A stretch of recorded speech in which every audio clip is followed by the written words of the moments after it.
Good morning guys, and welcome back to another episode of Unplugged TV Australia. So I thought on this free Friday morning for me, we do some more testing with the car.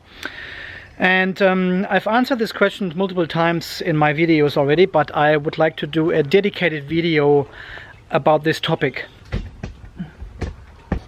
Like this is not straight here. I made a video a while back ago and talked about the four-wheel drive capability of the Outlander PHEV and how we got stuck on the beach. We went for a holiday after I got the car and had it for 1 week, so I didn't really know how the car works and all this electronic stability stuff and all this kind of and all these features. So we took it to the beach and of course we got stuck. So if we have a look at the manual under Super All-Wheel Drive Control, we will find different explanations what the single features do in the car. The active yaw control system, the left-right differential limiting function, and the yaw control function, and also the four-wheel drive lock switch. So I would like to test all these functions today in my backyard. And other drivers have repeatedly reported that the car is doing very well on snowy and icy roads in winter conditions. But obviously it's a total different game when you drive in mud or on sand. And then there was this video posted on Facebook in the Facebook group showing a comparison between the Outlander PHEV electric vehicle and a normal Outlander when they put these rollers under the wheels. So what they have done is they have put the car with both front wheels on these rollers, so the car could not get off these rollers anymore. Obviously there was no torque delivered to the back wheels to push the car off these rollers. So the car was just standing there with the back wheels or the front wheels spinning and nothing was happening. And then they did the test where they had one front wheel and one back wheel on the rollers, and the car didn't move. Regardless which combination they did with the two rollers, the car did not move. And they did exactly the same test with the normal Outlander, and this car had no trouble to get off these rollers in any situation. So my wife is at work, she doesn't know what I'm doing, and yeah, let's get started.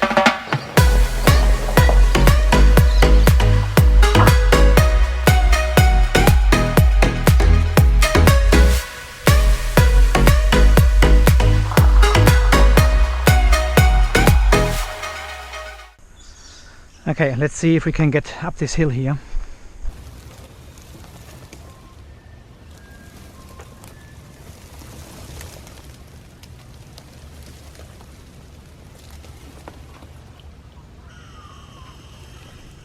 Okay, I'm pressing the accelerator pedal almost, I would say about 80%. And there's nothing happening. I'm in eco mode. Everything is on automatic, and you can see the torque on the dog. Okay, I'm slowly going backwards, taking my foot off the accelerator. Okay, I'm switching to normal mode now. Oh yeah, the car pulled straight away, but nah, it's not able to climb this hill here. Nah, that is almost full throttle.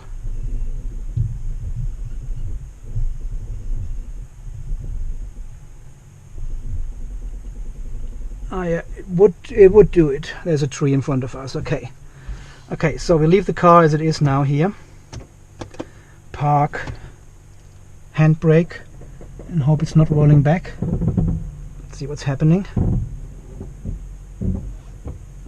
Seems to hold. It seems to hold. Okay, so this is the situation now. We are here on this slope. I wouldn't call it a hill, it's just the backside of my dam, and the car is able to drive a little bit further up, but as you can see there's the tree up there, so we can't go really that far. Okay, so now we make this one here a little bit wet under the tire. Oh, make my car dirty. And now what will happen?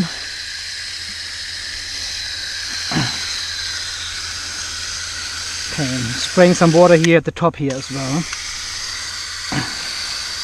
Just to make the ground really slippery. We just do it with one wheel at the beginning and see what will happen. Okay, that'll be fine.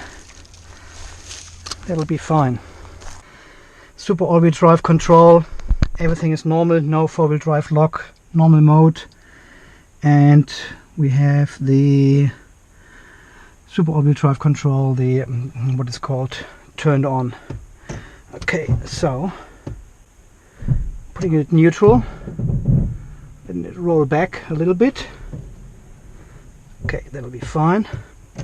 Drive. Dog is recording. Ooh, there's no hill holding anymore. Oh, it does. Okay, and power. Power. More power. More power. Drives all the way up. There's no spinning, is it? I don't know. I think it does spin a little bit. The super all-wheel drive control display doesn't. Ooh, the tree! I need to watch the tree. Really. Okay. Let's try this again.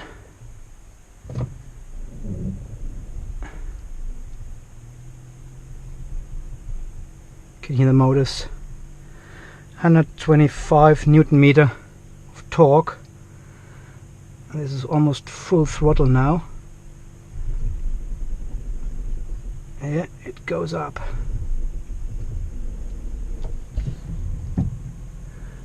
Don't want to go.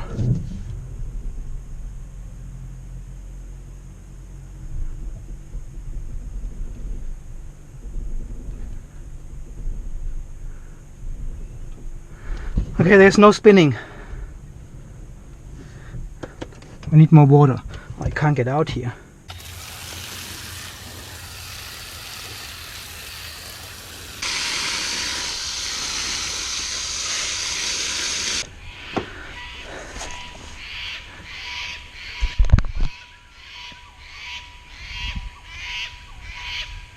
Ah, here they are.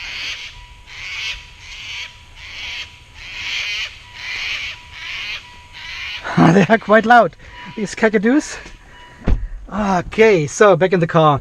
I think this whole thing doesn't work because we have vegetation under the wheels and it gives the system enough grip to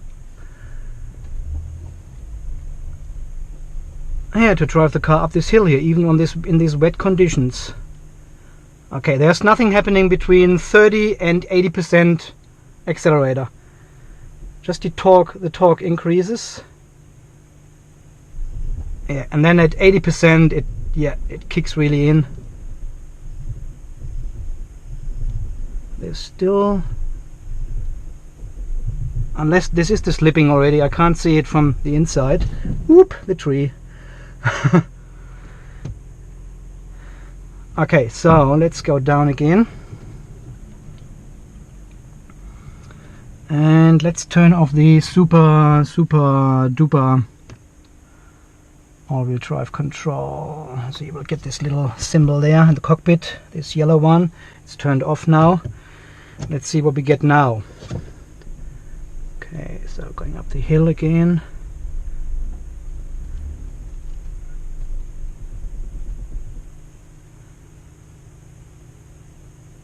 (70–80% now, accelerator.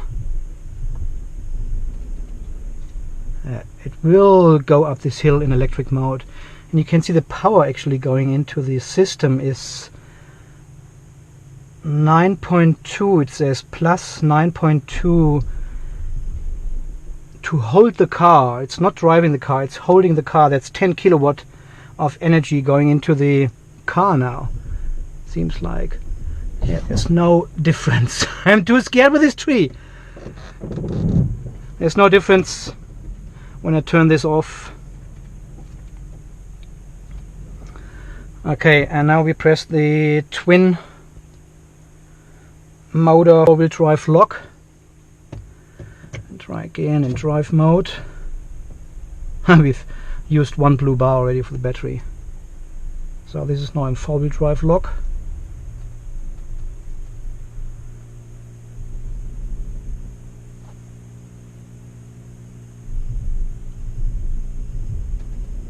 Unless this is spinning already.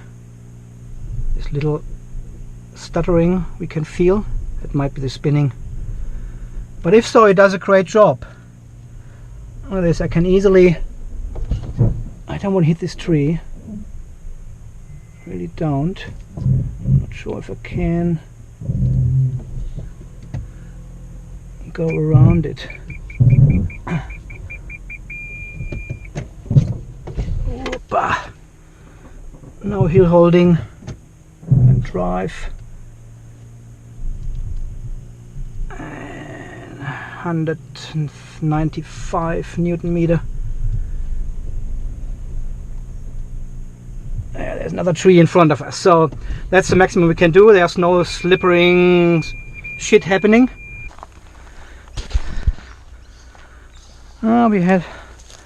We've got some soil here, but it doesn't look like the actual wheel has slipped. So this is all, yeah, I think due to the vegetation, the grass and the little twigs in there, it's not slippery enough to simulate this. What I want to show you is, you can hear the cooling running of the electric system. And you can see this one here, this is for the cooling for the charger and for the electric motors. It doesn't cool the battery is air cooled. This is only for the motors and for the charger. Yeah, it's not even warm. I would say this is probably 25 degrees or so. But still the pump is running. It's cooling the inverter. This is all connected to the little pump. Okay. Yeah, I don't think these have slipped here. Then, as a consequence, I would say the car has done a pretty good job. This is a fairly steep climb here. And it was slippery, but not slippery enough to spin the wheels, to simulate this test on the internet. But still the car was able to drive up to the tree, and even I could turn the wheels and drive a little bit further this direction there without having any wheel spin at all. So pretty good job here. So if you want to take it a little bit off-road, that's fine. The sand, the beach situation was totally different experience for me. This did not work at all, and yeah, when the wheels are spinning, they dig in the car into the sand, and because we've got only about, I think the lowest point is 190 millimeters of ground clearance, and this on the beach is very, very easily and very quickly reached. So make sure if you drive on the beach, deflate the tires to give you a larger surface, and probably get someone to walk in front of the car if you're not sure. On loose sand it's digging itself in and gets stuck in no time. And then you are lost. You are totally lost. Alright, so far the test. I need to clean this up a little bit. If my wife sees this, she will kill me. Yeah, unfortunately we could not get one wheel to spin. Don't know. What we can actually do is we can do a cross. We can cross the car. Can cross the car. Oh yeah, I think it's crossed now. Let's have a look. Oh yeah, I've got the key here. Yep, this wheel is totally in the air.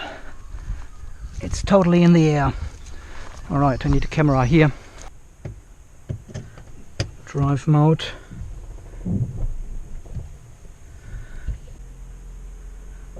Okay, I'm just taking my foot off the accelerator. Car is not moving. And I think it's spinning the wheel now. It's trying to drive the car, but one wheel is in the air, and you can see the torque difference here.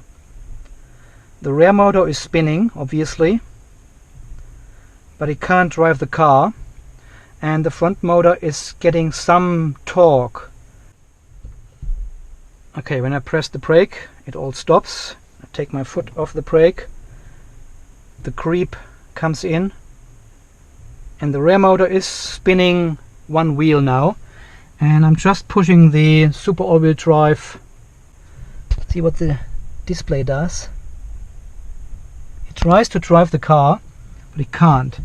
Okay, I'm turning off the super all-wheel drive control and take my foot off the accelerator. Same happens. See, it's applying a little bit of torque to the back wheel and torque to the front wheel, and now I'm pressing the four-wheel drive lock. See if this makes a difference. Oh, it was already pressed. Hang on.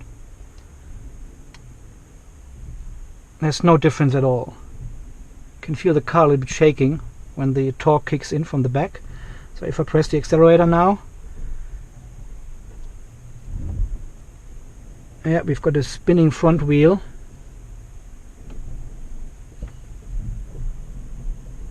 And now we are back on the ground, I think.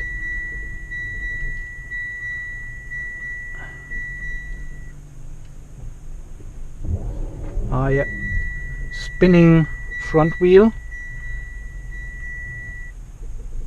front right, and back left is spinning.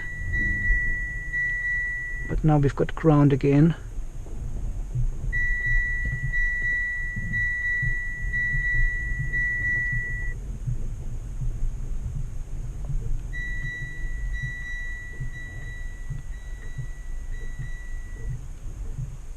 Fasten seatbelt. Crazy, turn me crazy. And again, we've got a spinning back wheel. You can see the RPMs or the back motor, and the front motor is trying to creep, but there's nothing happening. Interesting stuff. Yeah, and this happens with super all-wheel drive control on, with four-wheel drive lock in. It doesn't make a difference at all. Take my foot off the accelerator again. Yeah. So it's trying to drive, but it can't. Okay, reverse. Obviously it works just fine. Yeah.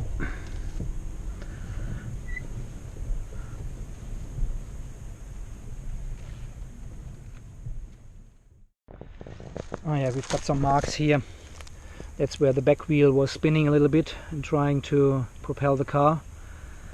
Yeah, so this is the maximum of a hill which I can provide here in this area in my backyard.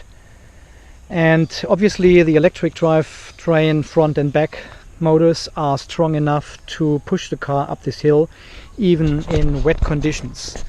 So that is pretty impressive actually, because I had this bad experience at the beach, but obviously on this ground here with the vegetation underneath and even on wet surface, it was no problem to push the car up this hill and even drive a little bit further this direction there. So there was no problem. So I'm impressed. That was a pretty good experience actually. So guys, yeah, I hope you enjoyed this little four-wheel drive experiment in my backyard. I'm a little bit limited with this area behind me because there are so many trees on this dam, so I can't really drive as I want with the car to simulate different conditions. Guys, the average consumption went up to 930 kilowatt hours per 100 kilometers. Yeah, there was 10% of my battery capacity for this test here. No, I'm impressed, I must say. I did not expect this result. Not at all. Okay, we're driving back into normal conditions now. I can just make it around the dam with the car to bring some hay to the horses. But this is all the space I have. Yeah, no seatbelt, I know. Yeah, so the experiment So the experiment didn't bring quite the results we hoped for, because I wanted to see if both back wheels are spinning and there's still torque delivered to the front axle. But none of the back wheels actually did spin. I'm very impressed. I'm very impressed. It will be of course totally different on other situations. I'm not a specialist and a mechanic, and I don't know anything about torque and Newton meters and all this kind of stuff. So all these numbers don't make sense to me. If you can explain this all down in the description, that would be great. Thanks. The only disappointment of this test is that all these buttons you can press, the four-wheel drive lock and the super all-wheel drive control, they don't make a difference. I would think if I turn off the all-wheel drive control and press the four-wheel drive lock, all wheels would spin the same way. But this is probably just my thinking of old technology when we had mechanical diff locks. So like a pin goes into the gearbox and locks all the gears into the same movement. This is obviously not happening in the PHEV because this is all electronically controlled. And also the super all-wheel drive control kicks only in after a certain speed. I think it's over 10 or 12 kilometers per hour or so, which we clearly did not exceed in this test today. But overall, I don't think these buttons make a big difference in these conditions here. They probably make a bigger difference on snow and ice, but I can't tell. It's probably far easier for someone up in the North Hemisphere to do this test in wintertime, to have the back wheels on ice and snow and the front wheels on the normal pavement, and then have the dog running and record all the figures and numbers and see what the car actually does. But yes, so far our little Friday morning experiment. I hope you enjoyed the show again, and this is Andy from Unplugged EV Australia signing off. Stay charged and we see us in the next video. Bye.